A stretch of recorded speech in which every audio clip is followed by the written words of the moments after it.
আজ বানাবো কাজু কাটলি দুই রকম প্রসেসে, একটা একদম গ্যাস ছাড়া একদম শুকনো উপকরণ দিয়ে, আরেকটা গ্যাসের চুলায়। তো চলো প্রথমে শুরু করা যাক। প্রথমে একটা মিক্সার গ্রাইন্ডারের জারে বেশ কিছুটা কাজু নিয়ে নিলাম, 25 থেকে 30টার মতন, আর নিয়ে নিলাম এক বাটি ভর্তি করে চিনি। চিনিটা যে যার মতন আন্দাজ দিলেই হবে, মানে মিষ্টিটা যে যেমন পছন্দ করো তেমনভাবে দিলেই হবে। এবার খুব ভালো করে এটাকে আমি মিক্স করে নেব। বারবার এটাকে কিন্তু অন অফ করে করে এটাকে মিক্স করতে হবে, না হলে কিন্তু কাজু থেকে তেল ছাড়তে শুরু করবে। চিনির সাথে একসাথেই প্রেস করলে এটার তেলটা একটু কম বেরোবে, তাই আঠালো ভাবটা একটু কম হবে, একটু সামান্য দানাদার ভাব থাকবে, কিন্তু পুরোই গুঁড়ো হয়ে যাবে। ঠিক সেরকমই গুঁড়ো করতে হবে। দেখো এখানে আমি মোটামুটি ভালো মতনই গুঁড়ো করে নিয়েছি। এবার এখানে আমি হাফ বাটির মতন মিল্ক পাউডার দিয়ে দেবো। যে কোনো ব্র্যান্ডের শুকনো দুধের গুঁড়ো দিলেই হবে। সহজ পদ্ধতিতে খুব তাড়াতাড়ি এটা বানিয়ে নেওয়া যায়। এবার দিয়ে দিচ্ছি হাফ বাটি ছাতু। ছোলার যে ছাতু পাওয়া যায় সেটা বাজার থেকে কিনে নিয়ে এসে তোমরা এখানে হাফ বাটি ইউজ করতে পারো। এবার লাগছে ঘি, প্রায় 2 চামচ মতন ঘি প্রথমে নিয়ে নিলাম। এবার খুব সুন্দর করে ময়ন দিতে হবে। ময়নের উপরেই কিন্তু এর বেসটা তৈরি হবে, তাই ময়নটা খুব ডলে ডলে সুন্দর করে মিশিয়ে দিতে হবে। খুব ধৈর্য সহকারে প্রায় মিনিট 10 এটাকে ময়ন দিয়ে নিতে হবে। ছাতু, কাজুর মানে গুঁড়ো, চিনির গুঁড়ো, তারপর মিল্ক পাউডার সব যেন সুন্দর করে একসাথে মিশে একটা পারফেক্ট ময়ন তৈরি হয়। আমি এটা ঠাকুর ঘরেই করেছিলাম। ঠাকুরকে সরস্বতী পুজোর দিন ভোগ নিবেদন করেছিলাম। আগের দিন রাত্রেই এটা আমি রেডি করে রেখেছি। আবারও 2 চামচ ঘি দিয়ে দিলাম, দিয়ে আবারও খুব সুন্দর করে প্রায় মিনিট 10 এটাকে মেখে নেব। মাখাটাই আসল, বারবারই বলছি, ময়নটা যত সুন্দর হবে কাজু বরফিগুলো তত পারফেক্ট হবে আর ততটাই টেস্টি হবে। খুব সুন্দর টেস্টি কাজু বরফি তৈরি হয়, আর খুব সহজেই তৈরি হয়, একদমই ঝামেলা নেই। তাই এরকম করে একবার করে নেওয়ার রিকোয়েস্ট রইল।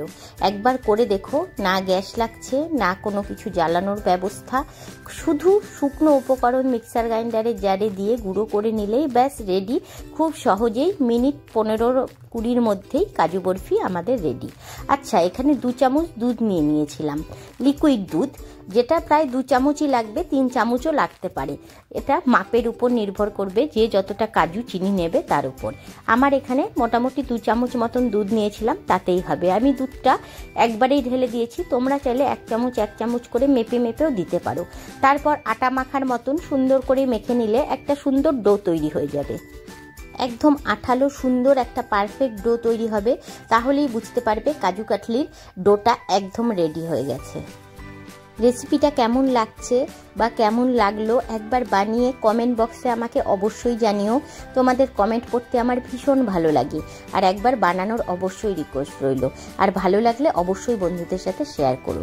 যাই হোক, ডোটা রেডি করে নেবার পর একটা থালার মধ্যে আবারও কিন্তু আমি একটুখানি ঘি নিয়ে লাগিয়ে নিলাম।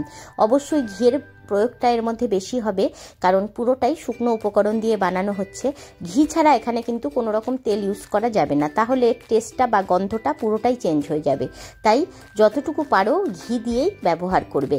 আমি একদমই কম ঘিতে করার চেষ্টা করেছি এখানে, তাও তো ধরো মানে 3-4 চামচ ঘি লেগেই যাবে।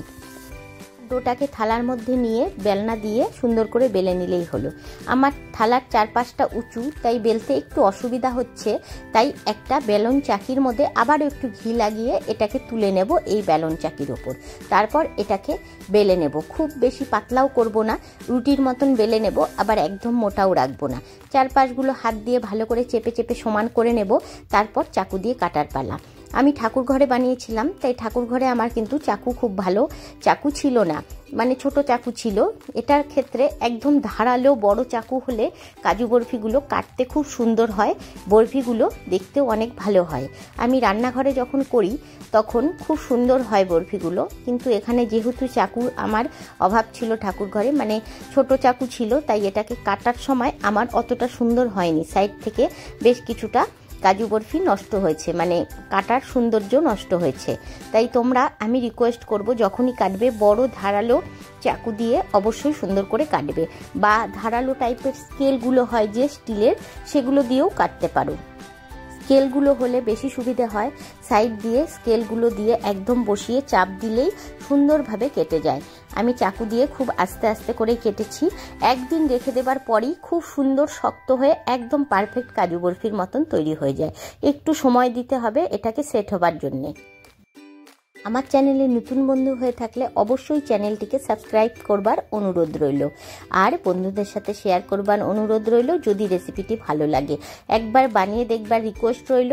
খুব সুন্দরভাবে তৈরি হয়ে যাবে, কোনো খাটনি কোনো ঝামেলা ছাড়াই। একবার বানিয়ে দেখো, আর ভালো লাগলে অবশ্যই আমাকে জানিও, বন্ধুদের সাথে শেয়ার করো, আর লাইক বাটনটা প্রেস করতে একদম ভুলো না কিন্তু। দেখো আমি এইভাবে তুলে নিচ্ছি। তুলে খুব আলতোভাবে থালার মধ্যে রেখে 3-4 ঘন্টা যদি রেখে দাও তোমরা, তারপরে দেখবে আর হাত দিয়ে ধরতে কোনো অসুবিধা হচ্ছে না। একদম সুন্দর শক্ত হয়ে তৈরি হয়ে যাবে এই কাজু বরফিগুলো। তৈরি হয়ে গেল আমার শুকনো কাজু বরফি, গ্যাস ওভেন কোনো কিছু ছাড়াই। এবার চলো আমি তোমাদের করে দেখাবো গ্যাসের চুলায় কাজু বরফি। এটাও খেতে দুর্দান্ত টেস্ট হয়, দুটো দুরকম টেস্ট হয়। একটুখানি কড়াইয়ে জল দিয়ে নিলাম, তার মধ্যে দিয়ে দেবো বেশ কিছুটা চিনি। আমি কোনো মাপজোক ছাড়াই চিনি দিলাম, চোখের আন্দাজে বা হাতের আন্দাজে। তোমরা চাইলে একটা বাটি দিয়ে মেপে নিতে পারো। এখানে 1 বাটি কাজুটাকে একটু ভিজিয়ে রেখেছিলাম 2 মিনিট, সেটা দিয়ে দিলাম এর মধ্যে। এদিকে চিনিটা ফুটছে, কাজুটাকে আমি পেস্ট করে নিয়েছি। এবার এই কাজু পেস্টটাকে চিনির মধ্যে দিয়ে দেব। চিনিটাকে কোনো তার বানাতে হবে না, চিনিটা জাস্ট গলে গেলেই হবে জলের মধ্যে, শিরার মতন একটা গলে গিয়ে মিশ্রণ তৈরি হলেই হবে।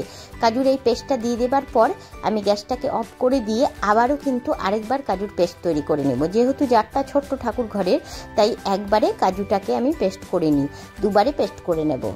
একবার পেস্টটা দিয়ে দেবার পর আমি এখানে বেশ কিছুটা মানে 3 থেকে 4 চামচ মিল্ক পাউডার অ্যাড করে দিলাম। এখনও বেশ গরম আছে এই লিকুইডটা। গ্যাসটা কিন্তু এই মুহূর্তে আমি অফ করে দিয়েছি।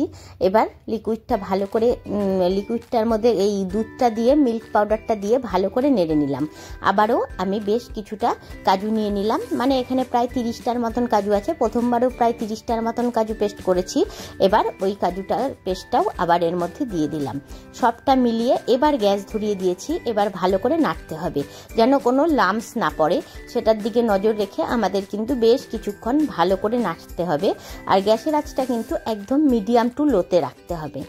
হাই ফ্লেমে দিয়ে নাড়লে কিন্তু ছিটে আসার ভয় আছে, কারণ খুব বড় বড় হয়ে ফোটে। আর সব থেকে বড় কথা কি, তোমরা না এটা চেষ্টা করবে ননস্টিক কড়াই করবার, তাহলে আর লেগে ধরবার ভয় থাকবে না। কিন্তু যেহেতু আমি ঠাকুর ঘরে বানাচ্ছি, তাই এখানে আমি ননস্টিক কড়াই ব্যবহার করতে পারিনি। আমার ঠাকুর ঘরে কোনো ননস্টিক কড়াই ছিল না, তো ঠাকুরের বাসনেই বানাতে হবে, তাই আমি এই কড়াইয়েই বানিয়েছি।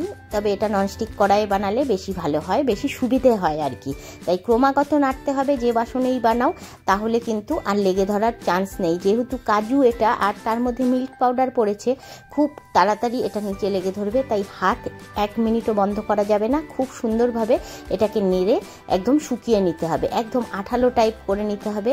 দেখে বুঝতে হবে ডোটা কড়াই থেকে ছেড়ে ছেড়ে আসছে, এরকম টাইপ করে নিলেই হবে। তারপর এটাকে থালার মধ্যে ঘি লাগিয়ে এটাকে ঠান্ডা করতে দিতে হবে। যখনই এটা আস্তে আস্তে ঠান্ডা হবে, এটা আরও আঠালো টাইপ হয়ে যাবে। দেখো তোমরা দেখেই বুঝতে পারছো, এটাকে আমি নামিয়ে নিয়েছি। এটাকে কোনো ফ্রিজে ঢুকানোর দরকার নেই। ফ্যানের হাওয়ায় প্রায় 3 ঘন্টা 4 ঘন্টার মতন রেখে দিলেই এটা শুকিয়ে এরকম ড্রাই হয়ে যাবে। তারপর এটাকে হাত দিয়ে ঘি লাগিয়ে এটাকে সুন্দর মতন আটার মতন মেখে নিতে হবে। করতে গিয়েই যদি তোমাদের মনে হয় না আটার মতন হচ্ছে না, ডো তৈরি হচ্ছে না, আরেকটু মনে হয় হতো, তাহলে কোনো ঝামেলা নেই, কোনো অসুবিধা নেই। আবার ওই কড়াইয়ে দিয়ে আরেকটু নেড়ে নেবে। প্রথমে একবারে তোমরা বুঝতে পারবে না যে এটা ঠিক কতটা গাঢ় রাখতে হবে, তাই একবার তোমরা আবারও কড়াইয়ে দিয়ে আরেকটু গাঢ় করে নিতে পারো। আর না হলে তোমরা প্রথমবার যদি হয়ে গেল তো হয়েই গেল। যদি দেখো সুন্দর আটার ডোয়ের মতন এভাবে উঠে আসছে, তাহলে মনে করবে যে ঠিক আছে, কাজু বরফিটা এবার দলা পাকিয়ে যাবে। এবার আমি একটা পেপার নিয়ে নিয়েছি, পেপারের মধ্যে ঘি লাগিয়ে নিচ্ছি। তোমরা চাইলে এখানে বাটার পেপারও নিতে পারো, বা এরকম নর্মাল সাদা কাগজের মধ্যেও ঘি মাখিয়ে নিয়ে নিতে পারো। তারপর এর মধ্যে দিয়ে এটাকে সেট করতে দেব, তাহলে এটা লেগে ওঠার ভয় নেই।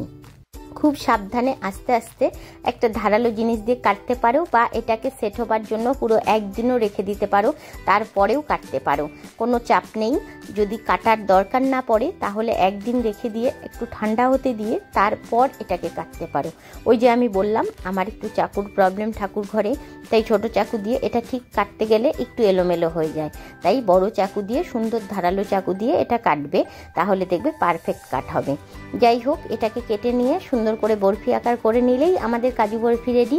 তো রেসিপিটা কেমন লাগলো অবশ্যই জানিও, ভালো লাগলে লাইক করো, শেয়ার করো বন্ধুদের সাথে, আর কমেন্ট বক্সে অবশ্যই জানিও। নতুন বন্ধু হয়ে থাকলে আমার চ্যানেলটিকে সাবস্ক্রাইব করো, ফেসবুক থেকে দেখলে পেজটিকে ফলো করতে একদম ভুলো না। টাটা বন্ধুরা, বাই বাই। আমার কাজু বরফিগুলো একদম রেডি হয়ে গেছে। তো আজ এই অবধি, দেখা হবে আবার নেক্সট ভিডিওতে। ভালো থেকো, সুস্থ থেকো, বাই বাই।